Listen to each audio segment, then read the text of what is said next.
प्यारे विद्यार्थियों, आज के वीडियो लेक्चर में एम्ब्रियोलॉजी का इंट्रोडक्शन का स्टडी करेंगे। पेपर फर्स्ट में आपके टैक्सोनॉमी से संबंधित 3 यूनिट कंप्लीट हो चुकी है और उनके सारे वीडियोस आपके यूट्यूब चैनल पे अवेलेबल है।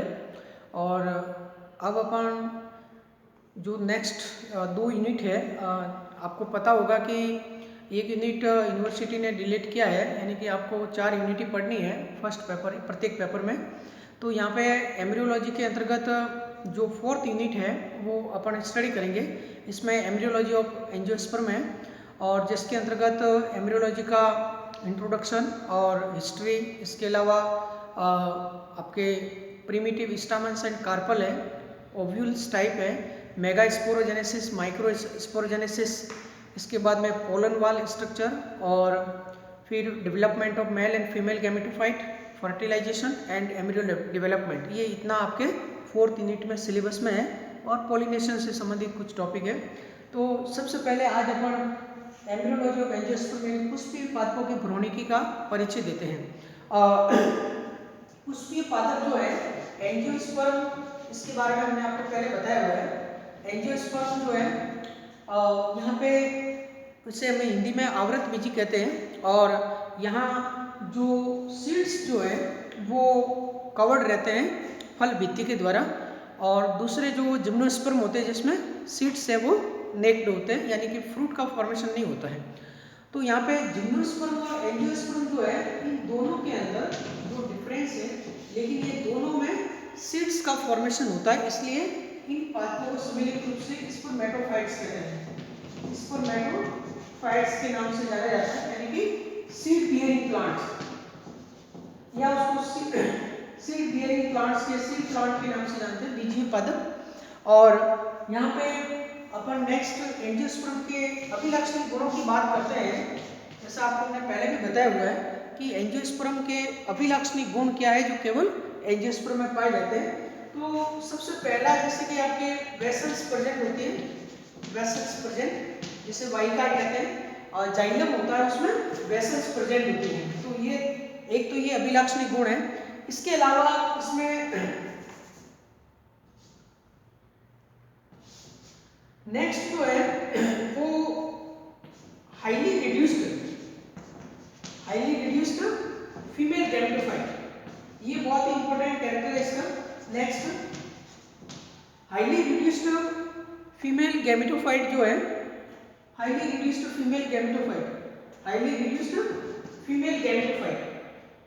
गैमेटोफाइट है जिसका नाम है एम्ब्रियोसैक। इसे अपन इंग्लिश में एम्ब्रियोसैक और हिंदी में कहते हैं भ्रूणकोष। इसे भ्रूणकोष के नाम से जाना जाता है। तो एंजियोस्पर्म का जो भ्रूणकोष होता है वो 8 न्यूक्लिएटेड एंड 7 सेल्ड होता है। यानी कि जैसा अपन इवोल्यूशन के पॉइंट ऑफ व्यू से देखते हैं तो क्रिप्टोगैम्स और फेंड्रोगैम्स के अंदर जैसे जैसे इवोल्यूशन होता है तो उनका गैमेटोफिटिक फेज है उसमें रिडक्शन होता है और स्पोरोफिटिक फेज है वो एडवांस होती है। तो एंजियोस्पर्म की जो स्पोरोफिटिक फेज है वो हाईली एडवांस है, जिसमें स्पोरोफाइट है वो लॉन्ग लाइफ का प्लांट है, उनका जनरेशन है, और जिसमें रूट, स्टेम और लीव्स में ये डिवाइडेड रहता है और वेस्कुलर सिस्टम वेल डेवलप्ड होता है। और उनका जो फीमेल गैमेटोफाइट है वो 8 न्यूक्लिएटेड और 7 सेल्ड का होता है, केवल फीमेल गैमेटोफाइट, और उसको दूसरा नाम है, उसको एम्ब्रियोसैक कहते हैं। और उसके अंदर एग सेल पाई जाती है और वो फर्टिलाइजेशन से उसमें भ्रूण का निर्माण होता है जाइगोट के बाद। तो ये 8 न्यूक्लिएटेड और 7 सेल्ड उनका एम्ब्रियोसैक है, हाईली रिड्यूस्ड होता है। ये नेक्स्ट इंपॉर्टेंट कैरेक्टर है। इसके अलावा फिर नेक्स्ट सेकेंड फीचर है उसका, वो है डबल फर्टिलाइजेशन। उसकी बात अपन आगे करेंगे, जिसे अपन दोहरा निषेचन कहते हैं हिंदी में, दोहरा निषेचन या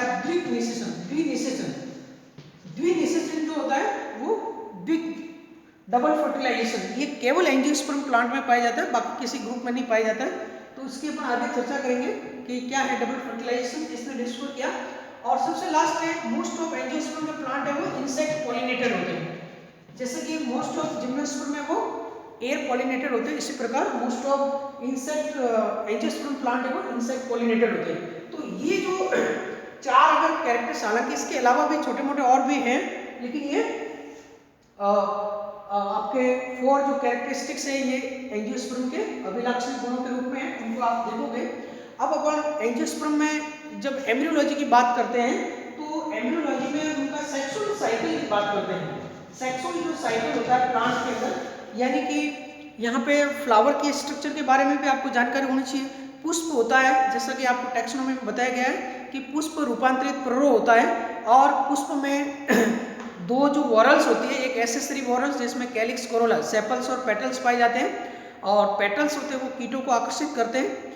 और इसके अलावा आपके जो नेसेसरी वॉरल्स है जिसमें स्टामन्स और कार्पल्स होते हैं, तो जिसमें आपके स्टामन्स है जिसमें एंथर्स है, और कार्पल जिसमें ओवेरी जो है, इनके अंदर मेल और फीमेल गैमेटोफाइट का डेवलपमेंट होता है। बाकी पूरा प्लांट है वो स्पोरोफाइट है, तो मेल और फीमेल गैमेटोफाइट है वो आपके पुंकेसर के रूप में उसके अंदर डेवलप होते हैं, और इधर आपके कार्पल के अंदर। तो ये मेल और फीमेल गैमेटोफाइट किस प्रकार से डेवलप होते हैं, और उनके बाद में उनसे गैमेट कैसे बनते हैं। गैमेटिक यूनियन के बाद में जाइगोट का निर्माण होता है, और जाइगोट के अंदर जो फर्स्ट डिवीजन है वो ट्रांसफर होता है, और उसके बाद में जाइगोट सबसिक्वेंटली माइटोटिकली डिवाइड होता है और एम्ब्रियो का फॉर्मेशन करता है। उसके साथ साथ एंडोस्पर्म भी बनता है। एक इसमें और कैरेक्टर अगर अपन जिम्नोस्पर्म और एंजियोस्पर्म में देखा जाए तो एंजियोस्पर्म का जो एंडोस्पर्म होता है, एंडोस्पर्म हालांकि वो आपके थोड़ा 5th यूनिट में है।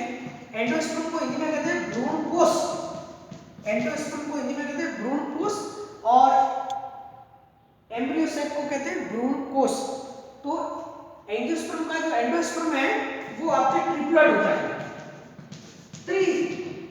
त्रिगुणित होता है, ट्रिप्लॉइड होता है, और ये आफ्टर फर्टिलाइजेशन बनता है। निषेचन के पश्चात इसका निर्माण होता है और त्रिगुणित होता है, और ये डेवलपिंग जो एम्ब्रियो उसके लिए न्यूट्रिशन का कार्य करता है।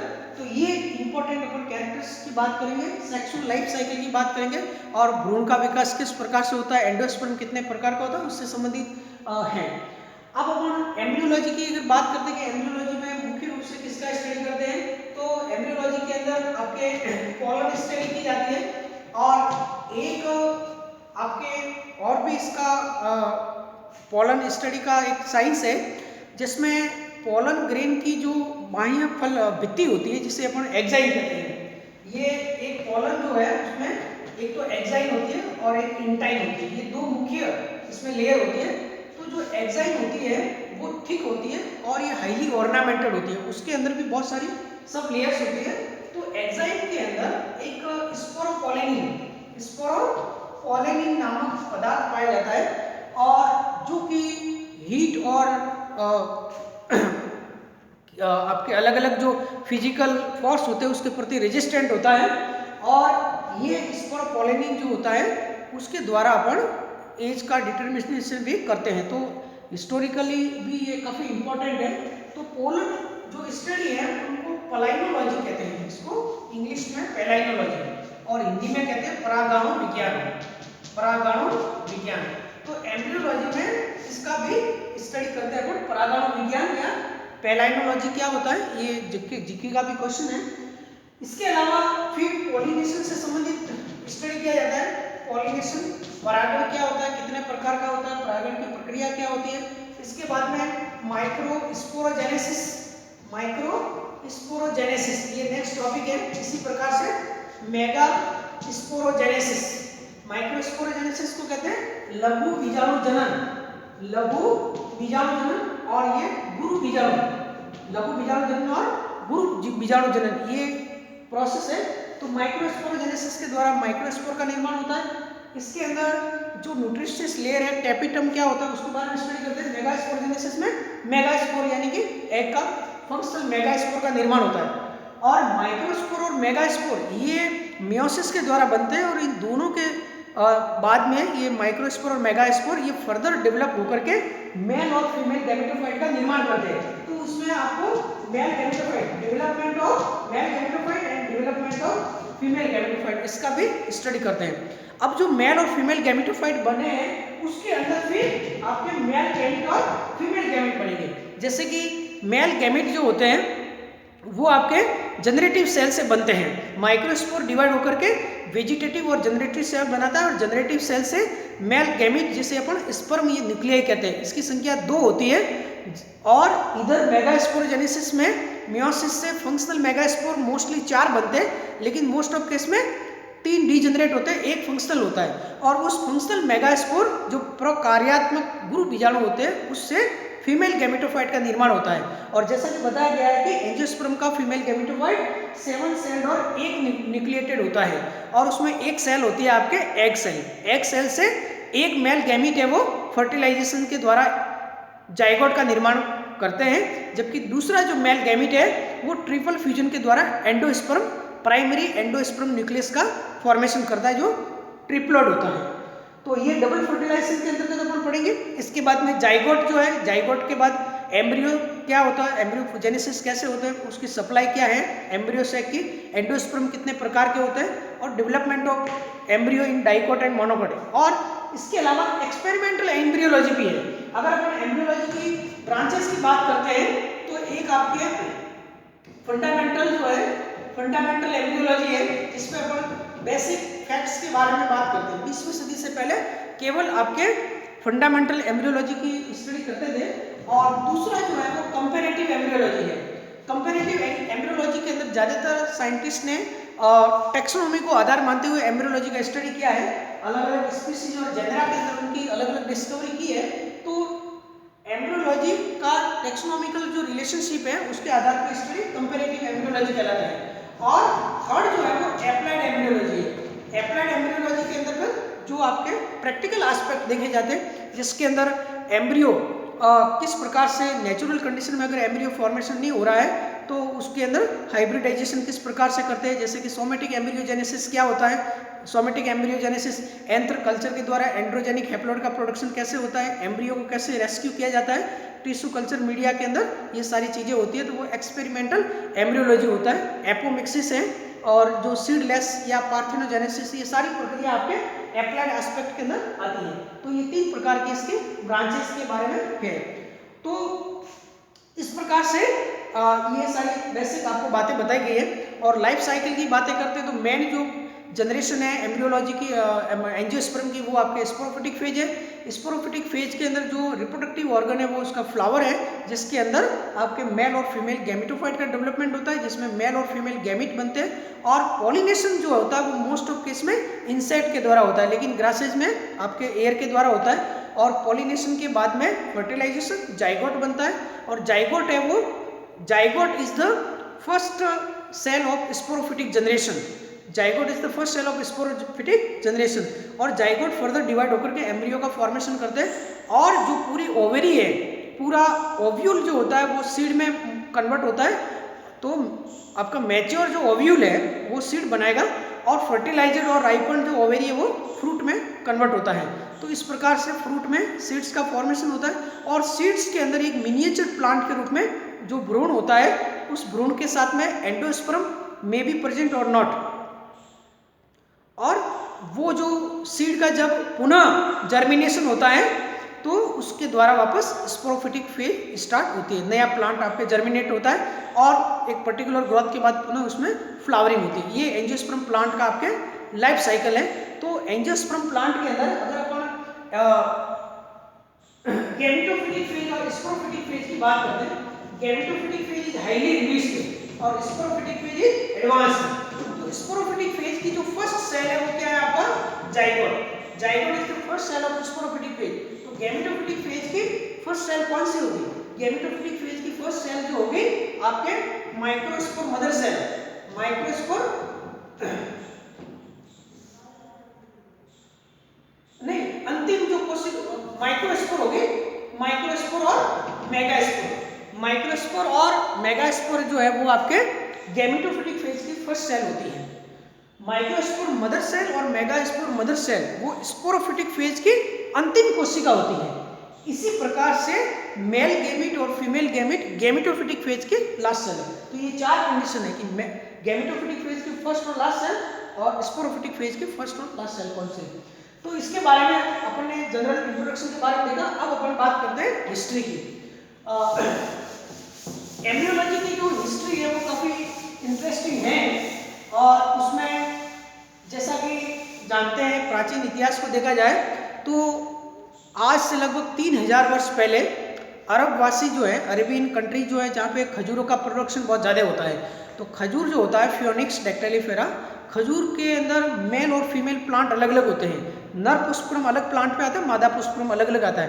तो वहाँ के निवासी थे वो 3000 वर्ष पहले भी उस परागण की प्रक्रिया या उसमें जो फ्लावरिंग होती थी उसको उत्सव के रूप में मनाते थे। तो वहीं से ये इतिहास की एम्ब्रियोलॉजी का इतिहास पढ़ा जाता है। लेकिन साइंटिफिकली अगर अपन बात करते हैं तो सबसे पहले अपन बात करते हैं 1682 के अंदर, 1682 के अंदर ग्रीव जो है, ग्रीव 1682 में ग्रीव ने सबसे पहले ये बताया कि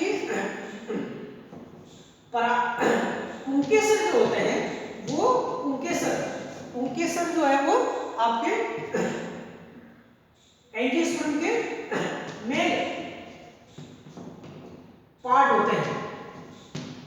स्टामेन्स जो है, stamens are the male reproductive organ. ये केवल stamens are male reproductive organ, ये सबसे पहले आपके बताया 1682 में ग्रीव ने। इसके बाद में फिर ये देखिए सबसे पहले लिवेनॉक ने सूक्ष्मदर्शी का आविष्कार किया और उसके बाद में फिर आपके ये ग्रीव ने ये बात बताई और उसके बाद में फिर आपके कॉलर हीटर 1761 के अंदर आपके कॉलर हीटर जो है इन्होंने 1761 में, इससे पहले एक आपके 1694 है, ये पहले पढ़ लेते। 1694 के अंदर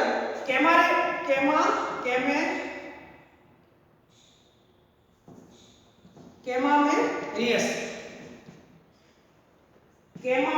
ये 1694 कैमामेरियस जो है इन्होंने बताया कि जब सीड का फॉर्मेशन होता है यानी फर्टिलाइजेशन होता है तो उसके अंदर आपके मेल और फीमेल दोनों रिप्रोडक्टिव ऑर्गन का बराबर रोल होता है और उन्होंने स्टामेन्स जो है वो मेल रिप्रोडक्टिव ऑर्गन और गाइनोसियम जो आपका ओवेरी है, ओवेरी स्टाइल और स्टिग्मा, ये जो पूरा कार्पल है ये आपके फीमेल रिप्रोडक्टिव ऑर्गन के रूप में होता है और उन दोनों का समान रोल होता है, ये बताया कैमामेरियस ने। इसके बाद में फिर 1761 में कॉलर हीटर ने इंसेक्ट का रोल क्या है, रोल ऑफ इंसेक्ट के बारे में बताया। Role of insect in pollination, परागण की प्रक्रिया के अंदर कीटों का महत्व क्या है, क्योंकि ज्यादातर एंजियोस्पर्म प्लांट वो कीट परागित होते हैं, तो कीटों का पॉलिनेशन में क्या रोल होता है उसके बारे में सबसे पहले कॉलर हीटर ने बताया। इसके बाद में फिर 1824 की बात आती है, जीबीएमईसी, ये बहुत इंपॉर्टेंट क्वेश्चन है। जीबीएमईसी इटली के साइंटिस्ट थे, एम्ब्रियोलॉजिस्ट।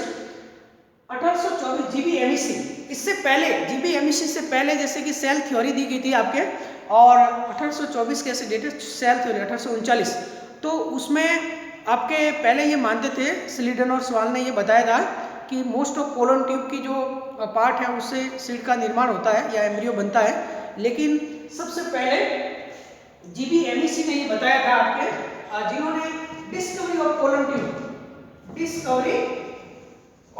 पोलन ट्यूब, पराग नलिका की खोज, पराग नलिका की खोज का जो श्रेय है वो जीबीएमईसी को जाता है।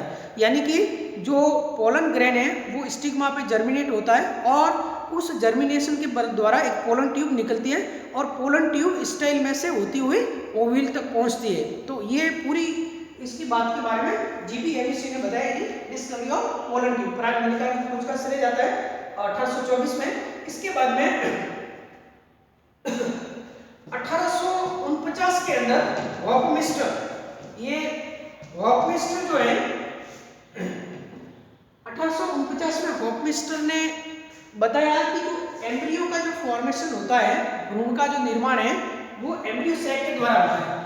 एम्ब्रियो फॉर्मेशन जो है वो आपके एम्ब्रियो सैक में स्थित जो एग सेल है उसके फर्टिलाइजेशन से एम्ब्रियो का निर्माण होता है। इससे पहले ये माना जाता था कि पोलन ट्यूब के एंटीरियर पार्ट से एम्ब्रियो बनता है, लेकिन होफमिस्टर ने सबसे पहले बताया कि एम्ब्रियो सैक के द्वारा एम्ब्रियो सैक में स्थित कोशिका द्वारा एम्ब्रियो का निर्माण होता है 1849 में। इसके बाद में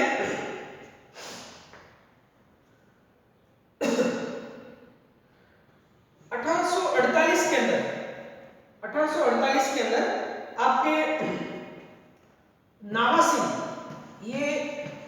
नावासिन जो है, नावासिन रशियन एम्ब्रियोलॉजिस्ट थे, ये बहुत ही इंपॉर्टेंट है। नावासिन को श्रेय जाता है डिस्कवरी ऑफ डबल फर्टिलाइजेशन इसे कहते हैं द्विनिषेचन। इससे पहले अगर अपन बात करते हैं, इससे पहले 1884 की बात करते हैं, 1884 के बारे में, ये पहले आपको बता देते हैं फिर अपन उसकी बात करें। 1884 के अंदर सिनगेमी जो है, इसे अपन युग्मक सलियन हिंदी में कहते हैं, युग्मक सलियन, मेल और फीमेल गैमेट का फर्टिलाइजेशन के बाद में किस प्रकार से सलियन होता है और जाइगोट का निर्माण होता है, उसे अपन कहते हैं सिनगेमी यानी गैमेटिक यूनियन। तो 1884 में सबसे पहले स्ट्रासबर्गर ने ये बात बताई, स्ट्रासबर्गर ने 1884 में, और उन्होंने मोनोट्रोपा, एक आपने प्लांट का नाम सुना होगा मोनोट्रापा जो है जिसे अपन इंडियन पाइप कहते हैं, इंडियन पाइप के नाम से जाना जाता है मोनोट्रापा। और मोनोट्रापा के अंदर सबसे पहले आपके सिनगेमी जो है उसकी इन्होंने डिस्कवरी की, और उन्होंने ये बताया कि मेल और फीमेल गैमेट के संयोजन से जाइगोट का निर्माण होता है। लेकिन स्ट्रासबर्गर ने ये तो बताया कि एक मेल गैमेट एग से फर्टिलाइज होकर जाइगोट बनाता है, लेकिन चूंकि एंजियोस्पर्म के अंतर्गत जो मेल गैमेटोफाइट बनता है और उस मेल गैमेटोफाइट में के अंदर जो जनरेटिव सेल है, उस जनरेटिव सेल से दो मेल गैमेट बनते हैं, जिसे अपन स्पर्म कहते हैं। तो एक जो स्पर्म होता है वो एग से फर्टिलाइज होकर सिनगेमी के द्वारा जाइगोट का निर्माण होता है, लेकिन जो सेकंड स्पर्म है, मेल गैमेट है, उसका क्या फीचर है उसके बारे में उसका आंसर दिया था स्ट्रासबर्गर ने। तो स्ट्रासबर्गर ने फ्रिटिलेरिया और लिलियम, ये दो प्लांट है, एक का नाम फ्रिटिलेरिया है और दूसरे का नाम है लिलियम। फ्रिटिलेरिया और लिलियम में सबसे पहले उन्होंने डिस्कवरी करके बताया कि एक मेल गैमेट एग से फर्टिलाइज होकर के सिनगेमी के द्वारा जाइगोट का निर्माण करते हैं, जिसे गैमेटिक यूनियन कहते हैं, फर्टिलाइजेशन कहते हैं। तो ये मेन फर्टिलाइजेशन हो गया जिससे जाइगोट बनता है। और सेकंड जो मेल गैमेट है, वो second male gamete embryo sac के अंदर जो आपके पोलर न्यूक्लियाई होते हैं, ये पोलर न्यूक्लियाई के फ्यूजन से एक सेकेंडरी न्यूक्लियस बनता है जो ऑलरेडी सेंट्रल सेल के रूप में होता है। तो वो पोलर न्यूक्लियाई के फ्यूजन से जो सेकेंडरी न्यूक्लियस बनता है जो डिप्लॉयड होता है, उस सेकेंडरी न्यूक्लियस के साथ में ये सेकंड मेल गैमेट के फ्यूजन से आपके ट्रिप्लॉइड सेल बनती है। और इस ट्रिप्लॉइड सेल के अंदर तीन डिफरेंट, दो पोलर न्यूक्लियाई और एक मेल गैमेट, यानी तीन न्यूक्लियाई का फ्यूजन होता है, इसलिए ये कहलाता है ट्रिपल फ्यूजन। तो यहाँ पे ट्रिपल फ्यूजन यानी कि syngamy plus triple fusion, syngamy plus triple fusion, और सिनगेमी का रिजल्ट क्या है, जाइगोट जो डिप्लॉयड है। और ट्रिपल फ्यूजन जो होता है वो एक मेल गैमेट और दो पोलर न्यूक्लियाई के बीच में होता है। तो तीन न्यूक्लियाई के फ्यूजन से और उससे बनने वाली जो सेल है वो प्राइमरी एंडोस्पर्म न्यूक्लियस होता है, PEN, प्राइमरी एंडोस्पर्म न्यूक्लियस, प्राथमिक भ्रूणपोष कोशिका। और ये कोशिका डिवाइड होने के बाद में भ्रूणपोष का निर्माण करते हैं। तो यहाँ पे सिनगेमी और ट्रिपल फ्यूजन है, इन दोनों को कलेक्टिवली क्या कहा जाता है, डबल फर्टिलाइजेशन, जो कि एंजियोस्पर्म का एक सैलिएंट फीचर्स है। तो ये डबल फर्टिलाइजेशन की डिस्कवरी जो है खोज वो एस नावासिन ने की थी, और ये रशियन साइंटिस्ट थे, और ये बहुत बड़ा रोल उसमें माना जाता है। इसके बाद में आपके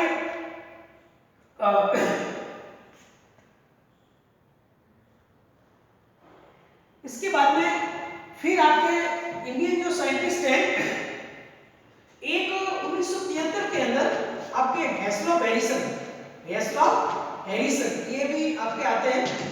1973 में हेसलॉप हैरिसन ने ये नए डिस्कवरी के द्वारा अप्लाइड एस्पेक्ट है, उन्होंने पोलन वाल का जो मटेरियल है उसका पॉलिनेशन में क्या रोल है, रोल ऑफ पोलन वाल material in pollen pistil interaction. Pollen pistil का जब इंटरेक्शन होता है पॉलिनेशन के समय, उस समय पोलन वाल का जो मटेरियल है जिसमें पोलन कीट है, स्पोरोपोलिन है, पोलन कीट है, ये सारे मटेरियल है, कुछ प्रोटीन्स भी होती है, तो इनका रोल क्या है इसके बारे में सबसे पहले हेसलॉप हैरिसन ने 1973 के अंदर बताया था। इसके बाद में एक आपके सिनर्जीड के बारे में, ये सारे आपके जेनसन, एक जेनसन एंड को वर्कर्स और है जेनसन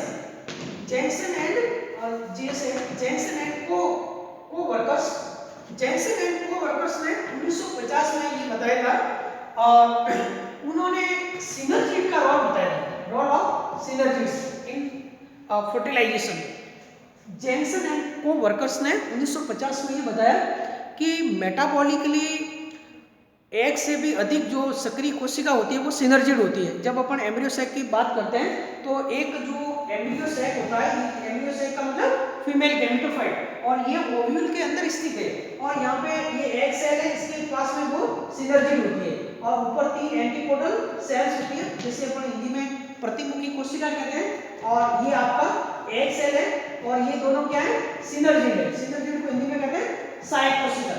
तो सिनर्जिड्स और एग सेल ये दोनों मिलकर के आपके एग एपरेटस बनाते हैं, इसे अपन अंड समुच्चय कहते हैं, एग एपरेटस, और ऊपर 3 क्या होते हैं, एंटीपोडल सेल होते हैं, इसे हिंदी में कहते हैं प्रतिमुखी कोशिका। इसके अलावा इनके डेवलपमेंट से पहले, अरेंजमेंट से पहले एक न्यूक्लियस जो होते हैं पोल से वो सेंटर में जाते हैं, और उसको कहते हैं आपके पोलर न्यूक्लियाई, ये पोलर न्यूक्लियाई कहलाते हैं। तो ये एक मैच्योर एम्ब्रियो सैक की स्ट्रक्चर है। तो आपके ये जो सिनर्जिड है, जैसे पोलन ट्यूब आती है और एम्ब्रियो सैक में प्रवेश करती है, तो सिनर्जिड मेटाबॉलिकली मोर एक्टिव होती है और इस पोलन ट्यूब के पाथ को डायरेक्ट करती है, और ये एग तक पहुंचने में उनको हेल्प करती है। तो सिनर्जिड का रोल क्या है इसके बारे में जेनसन और को वर्कर्स ने इसके बारे में बताया था। इसके बाद में अपन बात करते हैं इंडियन एम्ब्रियोलॉजिस्ट के, उसमें सबसे बड़ा नाम आता है पंचानन माहेश्वरी का। पंचानन माहेश्वरी का नाम आता है, और पंचानन माहेश्वरी ये जयपुर से बिलोंग करते हैं और दिल्ली यूनिवर्सिटी के प्रोफेसर रहे हुए हैं। उन्होंने वर्ल्ड में सबसे पहले एक तो उन्होंने बुक लिखी थी एन इंट्रोडक्शन टू एम्ब्रियोलॉजी,